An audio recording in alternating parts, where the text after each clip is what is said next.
ٹھیک ہے، کالر ہیں جی ہمارے ساتھ. السلام علیکم.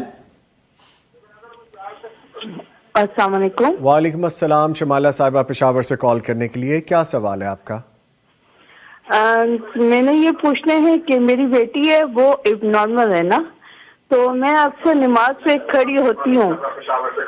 میں اکثر نماز پہ کھڑی ہوتی ہوں تو وہ میرے آگے آ کے کھڑی ہو جاتی ہے، کبھی میری گود میں بیٹھ جاتی ہے، کبھی میرے کندھے پہ آ جاتی ہے.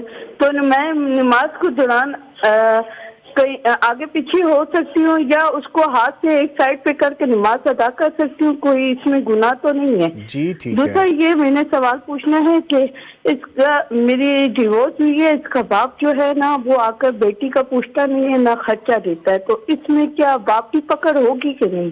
جی اللہ تعالیٰ ثانیہ کرے میری بہن، شکریہ کال کرنے کے لیے. میں بھی جواب دیتا ہوں. مفتی عبدالولی خان صاحب. جب وہ یعنی کہ اس حالت میں ہے کہ اب نارمل ہے، آگے پیچھے آ جاتی ہے، تو یہ اپنے ہاتھ سے نہ ان کو ایک سائڈ پہ کر دیں، کوئی حرج نہیں ہے.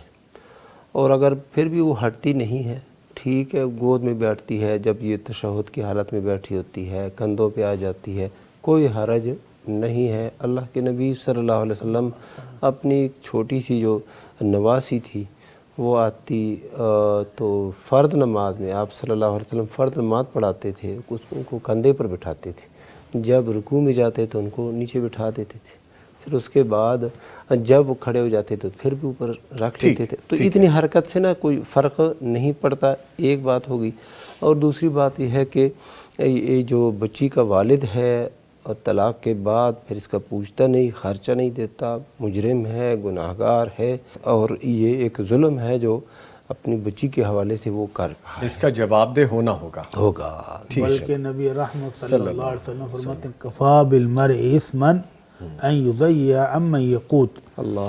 جس بچے کا، جس فیملی کا نفقہ اس کے ذمہ تھا وہ نہیں ادا کرتا، فرار ہو گیا، بھاگ گیا، چھپ گیا، تو اس کی تباہی بربادی کے لیے اس کو اتنا گناہ ہی کافی ہے. اتنا گناہ کافی. آخرت میں اس کی تباہی کے لیے اس کا یہ ایک جرم اکیلا اتنا ہی کافی ہے کہ یہ اپنی فیملی سے بھاگ گیا تھا.